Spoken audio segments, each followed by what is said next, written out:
Hello नमस्कार दोस्तों, आप सभी का स्टार परिवार में स्वागत है। दोस्तों, आज के इस वीडियो में हम कक्षा 6 से 8 प्रयास अभ्यास पुस्तिका को देखने वाले हैं। हमने एक एक करके 4 प्रोजेक्ट कार्य को देख लिया है। आज हम प्रोजेक्ट कार्य 4 से लेकर प्रोजेक्ट कार्य 13 तक को देखने वाले हैं। एक ही वीडियो में हम प्रोजेक्ट कार्य 4 से 13 तक को देखने वाले हैं, इसलिए आपको वीडियो को पूरा देखना है और आपको अपनी पुस्तक पूरी कंप्लीट कर लेनी है। प्रयास पुस्तिका आपको इसी वीडियो से देखकर भर लेनी है। ठीक है, बिल्कुल सही है जो इसमें दिखाया गया है। चलिए तो हम शुरू करते हैं प्रोजेक्ट कार्य 4 को। क्या लिखा है? परिवेश में उपलब्ध 8 अलग अलग वृत्ताकार सामग्री लेकर उनकी परिधि एवं व्यास ज्ञात करना। क्या करना है? हमें उनकी परिधि निकालना है और उनका व्यास निकालना है। प्राप्त जानकारी के आधार पर नीचे दी गई तालिका को पूर्ण करना है। जैसे सबसे पहले थाली दी है तो हमें क्या करना है? आपको थाली लेना है, उसकी परिधि निकालना है।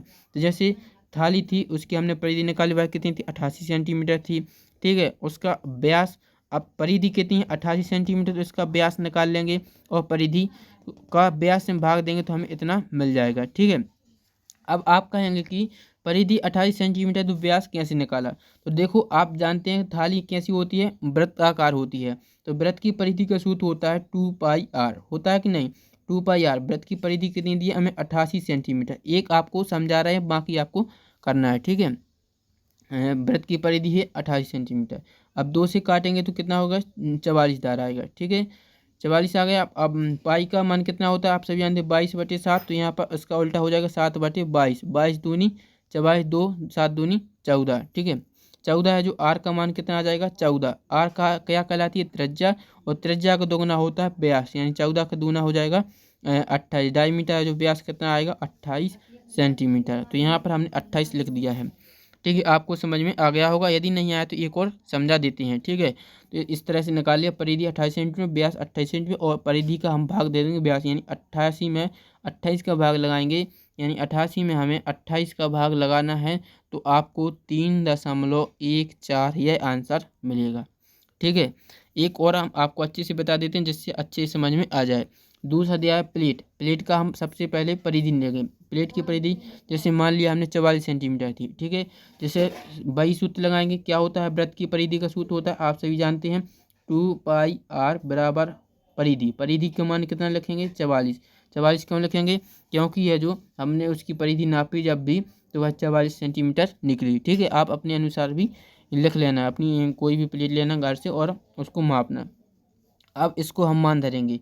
जैसे 2 था, 2 से हम इसको काट देंगे। 2 से काटेंगे तो कितनी बार कटेगा? 2 दूनी 4, 2 दूनी 4, यानी 22 बार कट गया। अब यहाँ पर क्या बचा? पाई। पाई का मान लिखेंगे हम 22/7 गुणा आर का मान लिखेंगे। आर को हमें निकालना है तो अर्जेंट होते ही लिखेंगे। और यहाँ पर क्या बच रहा है? 22 बच रहा है। ठीक है, 22 लिखेंगे। अब यहाँ पर देखो 22 से 22 काट देंगे। अब जो बट्टी में 7 थे, जब भी किसी संख्या बट्टी में होती है और उसका हम पक्षांतर करते हैं तो वह बराबर के साइड गुणा में बन जाती है। तो आर बराबर क्या हो जाएगा? यहाँ पर 22 से 22 कट गया तो 1 था, तो 1 का गुणा करेंगे 7 में, तो 7 एकम 7 क्या आ जाएगा? 7 एकम 7। ठीक है, 7 मिलेगा। आर का मान आ गया 7। दोस्तों, जैसे यह हो गया व्रत। ठीक है, यह व्रत का केंद्र है। तो त्रिज्या क्या कहलाती है? केंद्र से परिधि तक की दूरी होती है त्रिज्या आर। और व्यास है जो व्रत की, वह व्यास क्या कहलाती है? व्रत की 2 बिंदुओं से खींची गई वह रेखा जो केंद्र से होकर गुजरती है, ये केंद्र से होकर गुजरती है, वह व्यास कहलाती है। यानी त्रिज्या का 2 गुना होता है व्यास। व्यास है जो दोस्तों क्या होता है? व्यास है जो त्रिज्या का 2 गुना होता है, आप सभी जानते होंगे। व्यास है जो त्रिज्या का 2 गुना होगा। ठीक है, यानी त्रिज्या 7 है तो व्यास कितना हो जाएगा? 14 होगा। व्यास हो जाएगा 14। यह क्या होगा? हमारा व्यास होगा। हमसे प्रश्न पूछा है, यहाँ पर आपको व्यास बनना है, इसीलिए यहाँ पर 14 आया। अब आप समझ चुके हैं, इसी फॉर्मूला का आपको प्रयोग करना है और सभी के मान निकाल के इसमें भर देनी है। ठीक है, समझ के भी लिखना, आपको ऐसा नहीं कि वीडियो मिल गया तो आपको पूरा लिखना, थोड़ा समझना भी है। तीसरा क्या है? साइकिल का पहिया। जैसे उसका परिधि कितना था? 132 सेंटीमीटर, व्यास 42 सेंटीमीटर। इसको अब 132 में 42 का भाग लगाएंगे तो हमें कितना मिलेगा? 132 में जब हम 42 का भाग लगाएंगे तो हमें मिलेगा इतना, 3.14। ठीक है, आपको ये सब हल करके ही हमने लिखी हैं, तो पूरी वैल्यू सही है। ठीक है, अब यहाँ पर जैसे चूड़ी, चूड़ी की परिधि लिखेंगे, उसका व्यास निकालेंगे और उसको भाग देंगे। बोतल का ढक्कन लिया, बोतल का ढक्कन का व्यास इतना था, परिधि इतनी थी, व्यास 2 सेंटीमीटर निकला और भाग दिया 3.14 मिला। घड़ी, घड़ी की परिधि 44 सेंटीमीटर, इसको जब हमने इसको हल किया तो हमें व्यास कितना मिलेगा 14 सेंटीमीटर, और परिधि इसका परिधि बटे व्यास का 3.14 आएगा। ठीक है। आटा छलनी इसकी परिधि 66 सेंटीमीटर, व्यास 21 सेंटीमीटर, भाग देंगे तो इतना मिलेगा। गाड़ी का पहिया 176 सेंटीमीटर, व्यास 56 सेंटीमीटर हो जाएगा, और इसको जब हम भाग देंगे तो हमें मिलेगा 3.14। ठीक है। इसको आपको अच्छे से देख लेना और तालिका को पूरा भर लेना है। अब हम अगला देखेंगे। इसके बाद क्या लिखा है, उपरोक्त सारणी के आधार पर प्रश्नों के उत्तर लिखना है। फिर आपको अपनी सारणी के आधार पर इसमें बना दिया, आप अपनी सारणी में कोई चेंज कर रहे हैं तो आपको अपने अनुसार भरना है। प्रश्न क्रमांक 1 का देखो, किसी सामग्री की परिधि सबसे अधिक है। किस सामग्री की परिधि सबसे अधिक है, तो आप हमारी जो तालिका बनाई हुई है उसमें है जो गाड़ी के पहिए की परिधि सबसे अधिक है। ठीक है।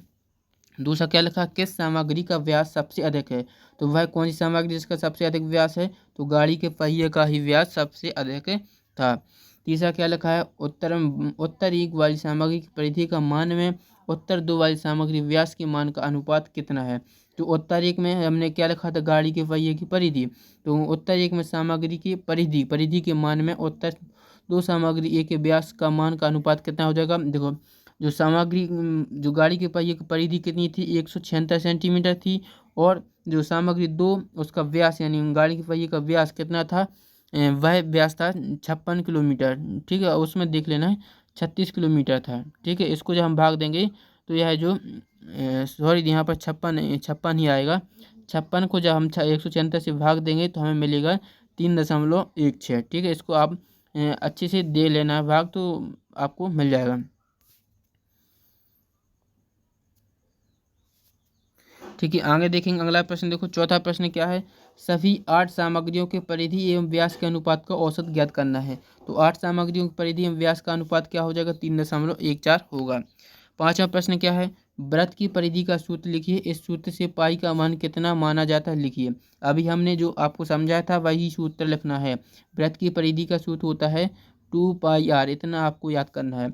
और पाई का मान जो दोस्तों कितना होता है, 22/7, या फिर इसको यहाँ पर ये लिखा है गलत, क्या होता है 3.14। ठीक है।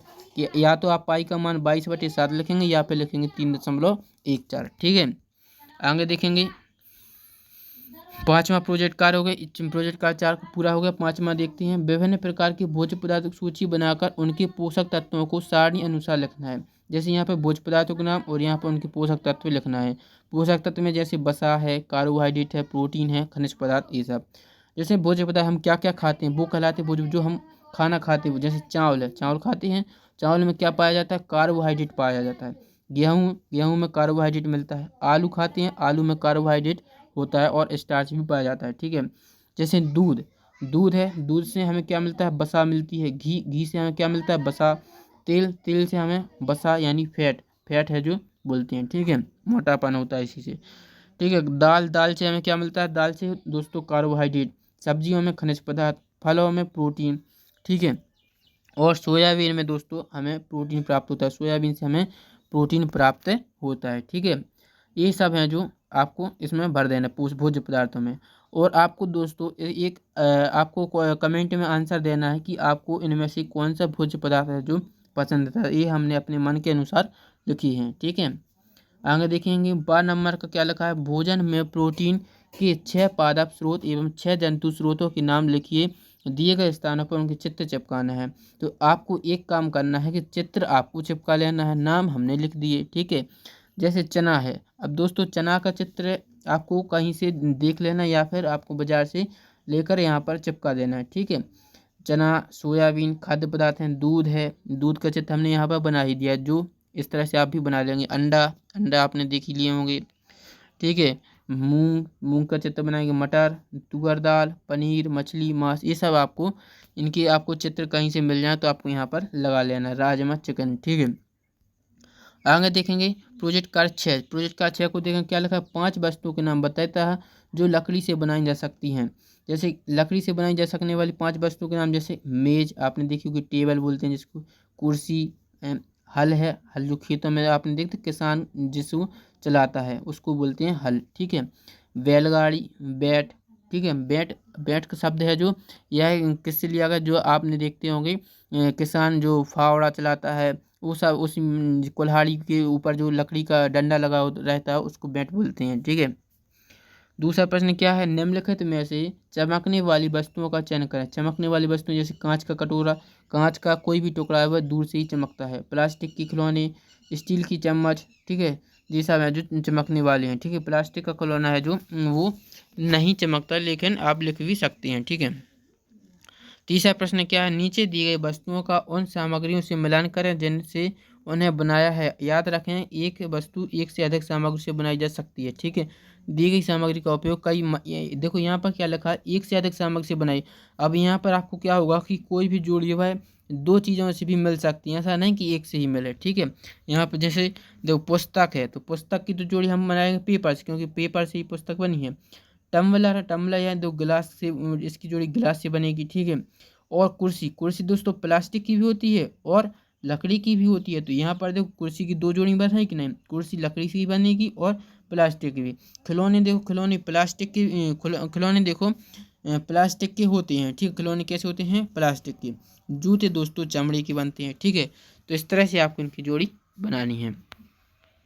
निम्नलिखित में से बेमेल खोजें। बेमेल स्थिति बताना, यानी जिनकी जोड़ी नहीं बन रही हो, वो बिल्कुल अलग बैठे हैं, वो बेमेल कहलाते हैं। जैसे यहाँ पर देखो क्या लिखा है, कुर्सी, बिस्तर, मेज, बच्चा, अलमारी। अब देखो कुर्सी है जो क्या है, फर्नीचर है। बिस्तर, इसको भी हम फर्नीचर मान सकते हैं। मेज, टेबल, फर्नीचर। अलमारी, फर्नीचर। बच्चा फर्नीचर है क्या, नहीं नहीं नहीं, बच्चा बच्चा है, बच्चा फर्नीचर नहीं है। तो यहाँ पर अलग क्या हो जाएगा, अलग होगा हमारा दोस्तों बच्चा, बॉय है जो यहाँ पर बच्चा है जो अलग हो जाएगा, बेमेल।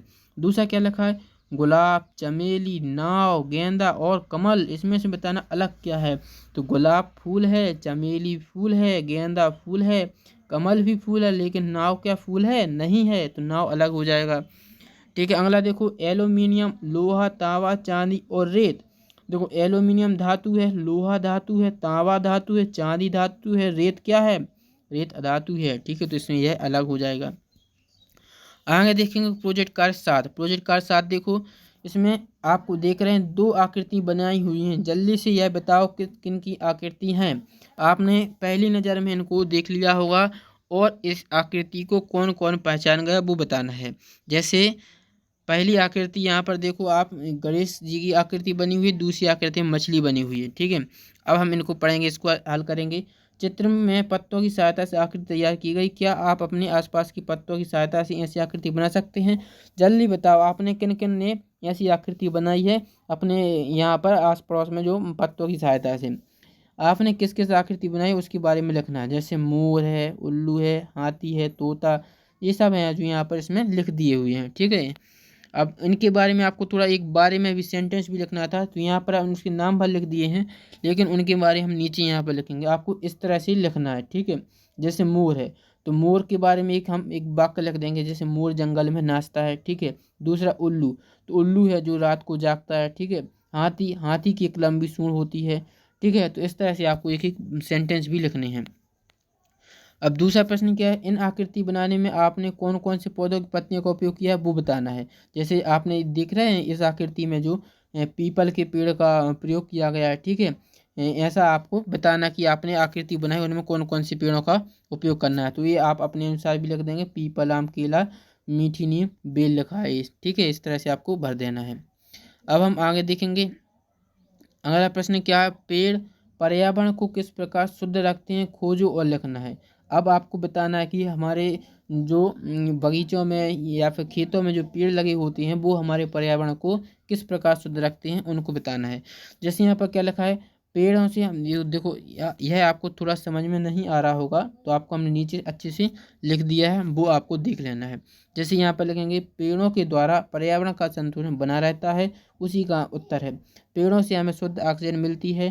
पेड़ वर्षा को अपनी ओर आकर्षित करते हैं। पेड़ से हमें फूल, पत्ती एवं लकड़ियाँ प्राप्त होती हैं जो जिससे है जो प्रदूषण नहीं फैलता, इसलिए पर्यावरण को सुरक्षित रखती हैं। ठीक है। अगला देखो प्रश्न क्या है, आपके आसपास पाए जाने वाले पौधों की निम्नलिखित जानकारी सारणी में लिखना है। ठीक है। तो ये है जो गलत भर दिया है, इसको इस तरह से नहीं लिखना था, इसको इस तरह से लिखना है जैसे हमने यहाँ पर लिखा हुआ है। जैसे हम पहले नंबर पर क्या लिखेंगे, आंवला। ठीक है। यहाँ पर आपको आंवला लिखेंगे। ठीक है। औषधि पौधों में यहाँ पर हमने आंवला, आंवला आपने देखा होगा कि आंवला आपने देखते हैं कि आंवले का उपयोग है जो हम कई प्रकार की दवाइयों में करते हैं। ठीक है, तो औषधि की पौधा हो जाएगा आंवला है। और यहाँ पर जंगली पौधा आम, ठीक है, कोकोस। और आपने जो आकृति बनाई मानी जो शोभा रूपी ये पौधे, यहाँ पर आपने जो कॉलम देख रहे हैं ना, इस तरह से यहाँ पहले कॉलम में आपको औषधियों वाले पौधे लिखना है, फिर छायादार पौधे लिखना है, फिर जंगली पौधे और सजावटी वाले पौधे। ठीक है, तो इस तरह से आपको भरना है। तो यहाँ पर आपको भरते हैं, देखो पहले में औषधि पौधा आंवला हो जाएगा, छायादार पौधा आम, आपने आम की छाँव में बैठे होंगे। ठीक है, जंगली पौधा कोकेस और सजावटी पौधे क्या हो जाएंगे, नींबू और घास। ठीक है, यह हम घरों में भी लगाए हुए रहते हैं। जैसे औषधि पौधा तुलसी, तुलसी कई दवाइयों में काम आती है। इसका देखो तुलसी हो जाएगा, छायादार पौधा हो जाएगा पीपल, और जंगली पौधा बांस, जंगली पेड़ क्या हो जाएगा बांस, और मनी प्लांट है सजावटी पौधे हो जाएंगे। लहसुन का उपयोग करते हैं दवाओं में, और जामुन है जो छायादार वृक्ष हो जाएगा। जीनस यह क्या हो जाएगा जंगली वृक्ष है, जंगली वृक्ष हो जाएगा। और ड्रैगन ट्री ये हो जाएंगे सजावटी पौधे। अदरक, अदरक है जो औषधि पौधा है। नीम छायादार पौधा है। विक्टोरिया जंगली पौधा है। और पाम, पाम लिखा है ये हो जाएगा सजावटी पौधे हैं। ठीक है, अगला देखो चौथा प्रश्न क्या है, उसने, इसने, वह, जो, वो जैसे शब्द सर्वनाम कहलाते हैं। आपने इस गतिविधि को लिखते हुए जिन सर्वनामों को लिखा है वो छांटकर यहाँ पर लिखना है। तो इसका आंसर लिखेंगे तो क्या हो जाएगा, मैं, तुम, आप, उसे, हमें, मैंने जो कुछ किया, यह, वह, उसका, अपना, आदि। जी सब क्या है सर्वनाम, हमने इन सब का प्रयोग किया है। तो इस तरह से हम इसमें लिख देंगे। आया समझ में? आगे देखेंगे प्रोजेक्ट कार्य 8। प्रोजेक्ट कार्य 8 देखते हैं। नीचे दी गई, यहाँ पर जो इंग्लिश वाला है अंग्रेजी में रहेगा, क्या लिखा, here is a list of does and don't, arrange them in the two column given below accordingly. यानी आपको यहाँ पर क्या करना है, जो यहाँ पर जो नीचे जो बातें कुछ दी गई हैं इनको आपको अच्छे से पढ़ना है, और फिर यहाँ पर जो दो कॉलम बने हुए उनमें भरना है। जो सही बातें हैं उसको हम इस कॉलम में लिखेंगे, जो गलत वाली बातें हैं वो यहाँ पर लिखेंगे। ठीक है, यानी जो करना चाहिए वो इसमें लिखेंगे, जो नहीं करना है वो इसमें लिखेंगे। तो आपको इनको पढ़ना है और लिखना है। जैसे brush ever teeth twice a day, यानी हमें प्रतिदिन ब्रश को करना चाहिए। तो ये सही बात है कि गलत, तो सही बात है, यानी डज वाले कॉलम में लिखेंगे। ठीक है, डज वाले कॉलम में हम सही का निशान बना रहे हैं, जो नहीं लिखना उसमें हम कट्टे का निशान बना देंगे इस तरह से। ठीक है, क्या लिखा, वाइट नेल्स, वाइट नेल्स यानी हमें नाखून को चबाना चाहिए, तो नाखून को नहीं चबाना चाहिए, इसलिए हम डोंट में लिखेंगे। टेक बात ये वीडियो हमें प्रतिदिन आना चाहिए, यस सही लिखेंगे। Does your hand before and after meals, यानी क्या करना चाहिए हमें हाथ खाने के पहले और बाद में हाथ धोना चाहिए, बिल्कुल सही बात है।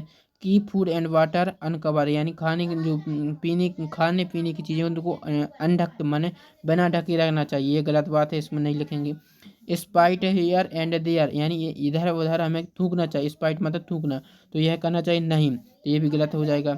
ठीक है, थ्रो वेस्ट पेपर एनीवेयर, यानी हमें कहीं भी वेस्ट जो रद्दी सामान है, रद्दी पेपर होते हैं उनको यहाँ वहाँ फेंक देना चाहिए, नहीं, ये भी गलत हो जाएगा। Put your finger in drinking water, यानी पीने वाले पानी में हमें हाथ डुबोना चाहिए, नहीं, डोंट वाले में लिखेंगे। Have cut nails and hair, हमें बाल और नाखून को काटना चाहिए, डज में लिखेंगे, सही है। ठीक है, आगे देखो क्या लिखा है, क्लीन रूम एवरीडे, प्रतिदिन रूम को सफाई करना चाहिए, ये सही है। ठीक है, अब आपको इन्हीं में से देखकर जो हमने सही के निशान लगाए थे उनको देखकर ही आपको कॉलम में भरना है, इसको नहीं देखना है, आपको यह समझ में नहीं आएगा। ठीक है, आगे देखेंगे दूसरा प्रश्न, देखो क्या लिखा है, किन्हीं 4 महापुरुषों के चित्र चिपकाएं और प्रत्येक के बारे में 4 पंक्ति लिखना है। अब आपको थोड़ा सा कष्ट यहाँ पर ये करना है कि यहाँ पर आपको महात्मा गांधी जी की फ़ोटो ले लेनी है और यहाँ पर आपको चिपका देनी है। अब उनके बारे में हम 4 पंक्तियाँ यहाँ पर इस तरह से लिख देनी है। जैसे Mahatma Gandhi was a great man, Mahatma Gandhi कैसे थे, एक महान व्यक्ति थे। He was a Indian man, वो एक भारतीय व्यक्ति थे। He was born on 2 October 1969, यानी उनका जन्म 2 अक्टूबर 1969 को हुआ था। बस आपको इतनी सिंपल सी बातें लिख देनी है। अब अगले महापुरुष देखेंगे, जैसे जवाहरलाल नेहरू, जवाहरलाल नेहरू के बारे में लिखेंगे, he was the first prime minister of India, वो भारत के पहले प्रधानमंत्री थे। He was born on the 40 November 1989, उनका जन्म 14 नवंबर 1989 को हुआ था। ठीक है।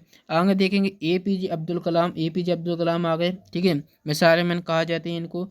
ही had born in he had born in Rameswaram. यहाँ पर क्या लिखा है, रामेश्वरम लिखा है, रामेश्वर तमिलनाडु, रामेश्वर तमिलनाडु। इनका इनका जन्म है जो कहाँ हुआ था, रामेश्वर तमिलनाडु में हुआ था। He was very hard working student since his childhood, यानी ये बचपन के सबसे अधिक परिश्रम करने वाले विद्यार्थी थे, ठीक है। अगला लिखेंगे रविन्द्रनाथ। अगले महापुरुष कौन थे, रविन्द्रनाथ टैगोर।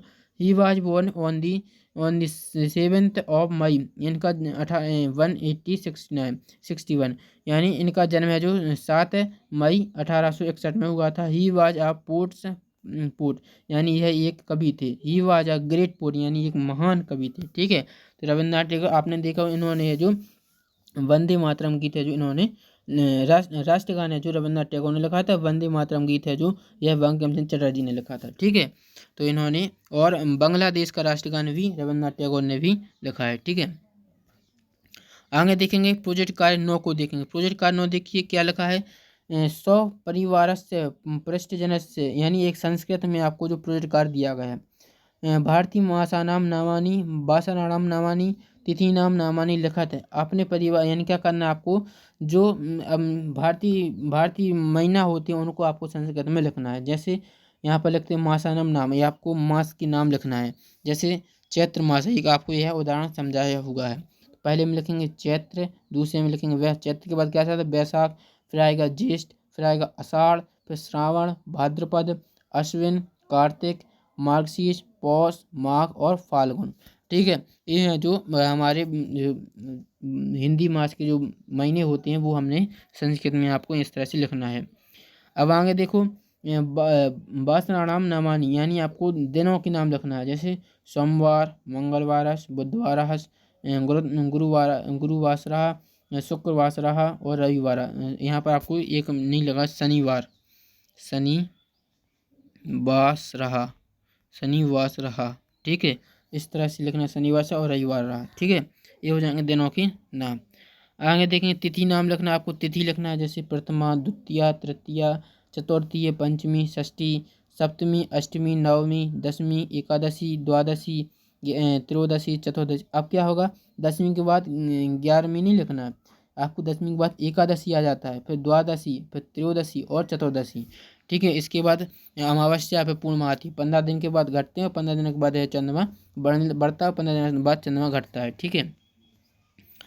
आगे देखेंगे 5वां प्रश्न क्या लिखा है, चित्रम दृष्टवा गणनाम कृत्वा संख्या अंकेशु लिखत, यानी चित्र को देखकर गणना करके हमें संख्या को लिखना है। जैसे यहाँ पर देखो आमों की संख्या कितनी है, 1, तो यहाँ पर हम 1 लिखेंगे, ठीक है, 1 आम। यहाँ पर संख्या कितनी है, 2, 3 लिखेंगे। इसमें कितनी है, 4। ये सब है जो आपको लिख लेना है, ठीक है। इनको गिनना है और आपको इनको लिख लेना है। अब आते हैं हम प्रोजेक्ट कार्ड नंबर 10 को, ठीक है। 10वां प्रोजेक्ट कार्ड देखते हैं। किन्हीं 3 भारतीय गणतज्ञों के संबंध में जानकारी एकत्र कीजिए तथा तालिका को पूर्ण कीजिए, ठीक है। क्या करना है, हमें जानकारी को इकट्ठा करना और तालिका को भरना है, ठीक है। गणतज्ञ का यहाँ पर हम नाम लिखेंगे, जन्म स्थान लिखेंगे, गणित के योगदान लिखेंगे। जैसे गणतज्ञ का नाम क्या हो जाएगा, आर्यभट्ट। जन्म स्थान इनका कहाँ है, पाटलिपुत्र, पटना, बिहार में। गणित में योगदान क्या है इनका, इन्होंने अंकगणित, खगोल विज्ञान, बीजगणित विज्ञान, त्रिकोणमिति, इन्होंने इसकी खोज की थी, ठीक है। अब दूसरे गणतज्ञ का नाम शकुंतला देवी। जन्म स्थान ने कहा बेंगलोर, कर्नाटक। इन्होंने क्या किया था, वर्ष 1977 में शकुंतला ने 20 अंकों की संख्या का 23 का वर्णन किया था, ठीक है। 20 अंक की संख्या का वर्णन करो तो, ठीक है। और श्रीनिवास रामानुजन ने, इनका जन्म स्थान तमिलनाडु में, और इन्होंने क्या किया था, थीटा फलन कृत्यम, थीटा फलन शून्य स्तर का इन्होंने खोज की थी, ठीक है।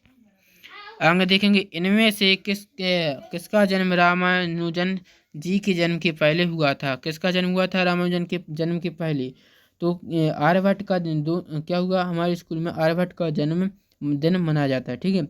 आर्यभट्ट का जन्म है जो 475 ईसा पूर्व में हुआ था। आर्यभट्ट ने गणित में बहुत योगदान दिया है। आर्यभट्ट के प्रत्येक सिद्धांत उनकी पुस्तक आर्यभट्टी में है, ठीक है। ये आपको लिखना है। तो ये प्रश्न में क्या पूछा गया था, हमसे पूछा गया था कि किसका जन्म रामानुजन जन्म के पहले हुआ था, तो आर्यभट्ट का हुआ था। आर्यभट्ट को आपको लिख देना है, ठीक है। अगला देखो दूसरा प्रश्न क्या है, इनमें से किनका जन्म मध्य प्रदेश में हुआ? तो इनमें से आप देख रहे हैं कि कोई किसी का भी जन्म मध्य प्रदेश में नहीं हुआ था। यह बिहार में हुआ है और ये कर्नाटक में हुआ है, तमिलनाडु, मध्य प्रदेश में किसी का भी जन्म नहीं हुआ। तो आपको इसमें केवल नहीं भरना है, ठीक है, नहीं हुआ है, ये आप सब गलत लिखा है, ठीक है। पांचवा प्रश्न क्या लिखा, आपके स्कूल में किस गणतज्ञ का जन्मदिन मनाया जाता है, जिसके वर्ष विषय में 5 वाक्य लिखिए। तो यहाँ पर हमारे स्कूल में आर्यभट्ट का जन्मदिन मनाया जाता है। आर्यभट्ट का जन्म 475 ईसा में हुआ था। ये सब जो अभी आपने पढ़ा वो यहाँ पर लिखना है। आर्यभट्ट ने गणित की चयन में बहुत योगदान दिया है। आर्यभट्ट के प्रत्येक सिद्धांत उनकी पुस्तक आर्यभट्टीय में है। आर्यभट्ट ने खगोलीय विज्ञान में भी बहुत योगदान दिया है। आर्यभट्ट ने अपनी पुस्तक सूर्य और चंद्र ग्रहण को भी अपनी व्याख्या की है, ठीक है, ये सब आपको लिखना है। आगे देंगे प्रोजेक्ट कार्य 11 देखते हैं। प्रोजेक्ट कार्य 11 क्या कहता है, अपने माता पिता एवं बड़े भाई बहन की सहायता से आपके आसपास के पाए जाने वाले 20 जंतु जानकारी आपको भरना है, जंतुओं की जानकारी, ठीक है। जैसे जंतु का नाम, सबसे पहले गाय। गाय हमने देखी होगी, ठीक है, हमारे घरों में ही होती है। गाय है जो आवास कहाँ इसका, गाय का आवास होता है, ठीक है। और भोजन शाकाहारी मांसाहारी क्या सिखाती है, शाकाहारी होती है गाय, बिल्कुल शुद्ध। और यह चलना, ठीक है, इसमें गति का बताना, गति कौन सी, तैरना, रेंगना, चलना, तो चलना होती है, ठीक है। बैल आवास शाकाहारी चलना, इसमें से आपको बताना कि कौन सा है जो सही बैठेगा उसमें, ठीक है, और यहाँ पर आपको देख लेना है, ठीक है। जैसे अब बकरी, बकरी है तो बकरी का क्या होगा, आवास रहेगा और वह शाकाहारी और चलना, ठीक है। भैंस आवास शाकाहारी चलना। कुत्ता आवास सर्वाहारी चलना, कुत्ता है जो मांस भी खाता है और रोटी भी खाता है, तो इसलिए वह सर्वाहारी में आएगा। खरगोश बिल में रहता है शाकाहारी और चलना। हाथी वन में रहता है शाकाहारी और चलना। घोड़ा वन में रहता है शाकाहारी चलना। शेर वन में रहता है मांसाहारी चलना। चीता, ठीक है, गीदड़, आपको एक एक करके सभी को देख लेना है। मनुष्य, मनुष्य कहाँ रहता है आपको बताना है, मनुष्य कहाँ रहता है, ठीक है। बिल्ली, ठीक है, बिल्ली घर सर्वाहारी चलना। कौआ घोंसला, ये सब आपको एक एक करके आराम से आपको इसको लिख लेना है, ठीक है। तो ये था आज के जो प्रोजेक्ट कार्य, हमने 12 तक, यहाँ प्रोजेक्ट का 11 हो गया। अब हम आगे देखते हैं प्रोजेक्ट कार्य 11 के 12 नंबर का प्रश्न। 12 नंबर प्रश्न क्या है, निम्न विशेषताओं के आधार पर पौधों एवं जंतुओं में होने वाली क्रियाओं का वर्णन करना है। जैसे होने वाली क्रिया, देखो क्या पेड़ पौधों में श्वसन होता है, श्वसन होने की क्रिया पौधों में कहाँ होती है, जैसे रंध्रों में होती है, पत्तियों में होती है, जड़ों में और तनों में, ठीक है। जंतुओं में कहाँ होता है, श्वसन तंत्र पाया जाता है, त्वचा के द्वारा भी श्वसन होता है। कुछ जंतुओं में त्वचा के द्वारा होता है, कुछ जंतुओं में रंध्रों के द्वारा होता है, या फिर कुलोम द्वारा होता है, कि ठीक है, और श्वास प्रणाली द्वारा होता है, ठीक है। अब उद्दीपन के प्रति अनुक्रिया, अगला क्या लिखा, उद्दीपन के प्रति अनुक्रिया, तो पेड़ पौधों में भी उद्दीपन के प्रति अनुक्रिया करते हैं। जैसे कुछ पौधे दिन में खिलते हैं तो कुछ रात में, ये उद्दीपन की अनुक्रिया हो जाएगी। जंतुओं में भी ऐसा होता है, जंतुओं में जब हम नन्ही चिड़िया के पास जाते हैं तो वह उड़ जाती है, उन उद्दीपन की अनुक्रिया के कारण उड़ती है। तीसरा क्या लिखा, गति, तो गति जंतुओं में अपेक्षा, गति है जो जंतुओं की अपेक्षा पेड़ पौधों में गति बहुत अधिक, बहुत धीमी होती है। आप देखते हैं कि जो पेड़ पौधे हैं जो जमीन के अंदर, उनकी जड़ नीचे जाती हैं और उनकी शाखाएं ऊपर बढ़ती हैं, तो वो जंतु की अपेक्षा धीमी गति होती है। लेकिन जंतुओं में पेड़ पौधों की अपेक्षा गति तेज होती है, ठीक है, यह आपको लिखना है, ठीक है। ये हो जाएंगे 11 माह का बा हो जाएगा। अब हमारा प्रोजेक्ट कार्य 12 को देखने वाले हैं। प्रोजेक्ट कार्य 12 पे आ गए हैं। जल्दी से प्रोजेक्ट कार्य 12 को करने से पहले आपको, यदि आपने वीडियो को लाइक नहीं किया तो लाइक करें और आपको अन्य दोस्तों के साथ शेयर भी करना है, ठीक है। अब यहाँ पर देखो आपको यह भारत का नक्शा दिया हुआ है और नीचे यहाँ पर देखो, यहाँ पर आपको मानचित्र में निम्नलिखित को दर्शाना, जैसे मान्यखेत, कन्नौज, बनारस, मदुरई, बादामी, कल्याणी, ठीक है, और राष्ट्रकूट राज्य, चोल राज्य, चेर राज्य, चंदेल राज्य और तंजावर, ठीक है, ये सब आपको मानचित्र में दर्शाना है।